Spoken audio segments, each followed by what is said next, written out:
Yahoo! I think when you say Singapore, think of Singaporean first. We're not excluding foreigners, and I stated it very clear in my speech in 1999 that I'm not against foreign talent. That we should welcome them, but the quality is important. The type of people we need to come into Singapore. You cannot just open the door so wide and let every Tom, Dick, and Harry come in. That's my objection. No, I think we oversell the thing. That's the trouble. That's a danger. Sometimes we oversell policies, and that's not good. You know, we want to do this, we just go ahead. We never think about the consequences. Or if we do think of consequences, we don't think the consequences are that severe.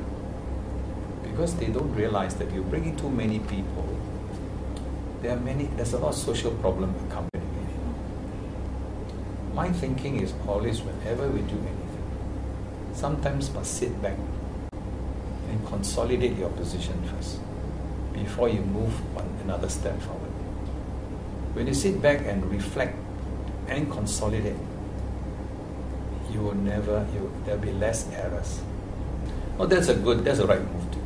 You know, I'm not going to say, look, I told you before, why you never listen to me? That is not mine. That's not me.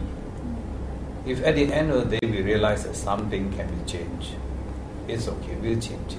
We must think of our people first. So whatever programs that you are doing now, they get priority. That's all I ask. I wouldn't say I'm intimidated.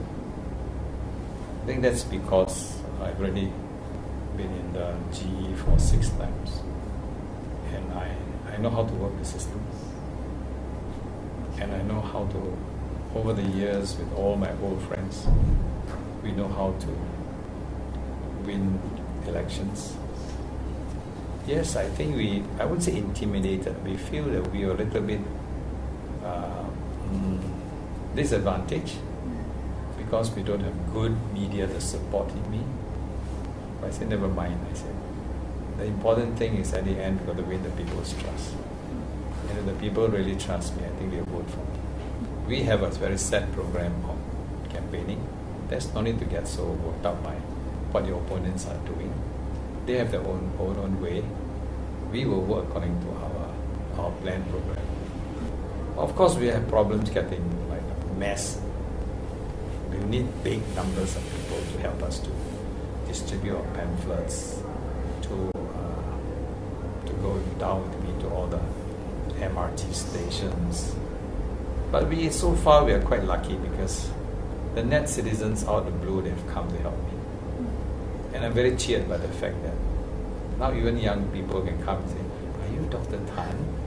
To me, I think that's a really big boost, because they are beginning to recognize my presence. So we are quite happy. We will go and do it our own usual way. I think Tony, he got a whole machinery behind him. I guess he must have a really big machinery. I used a big machinery behind me, but now I don't have, but I'm not deterred by that, because in any contest, you have alternatives. You have different ways of running the contest.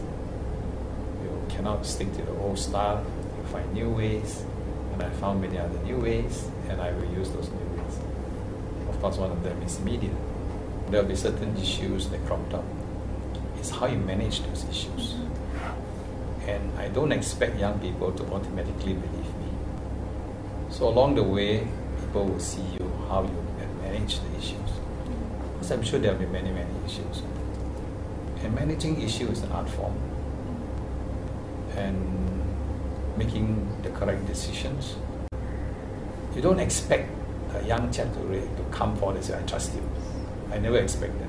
In my life, I've never expected people to straight away, please trust me. I never do that. You have to judge me whether I'm independent enough through some of the issues that were cropped up, the new issues. But you've got to start somewhere. So if the young, they must start somewhere. There must be a reference point. And I believe the reference point has to go back to all my past work again.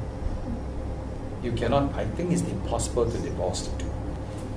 Because if you are genuinely the person who wants to know about me, I think he has to make that step.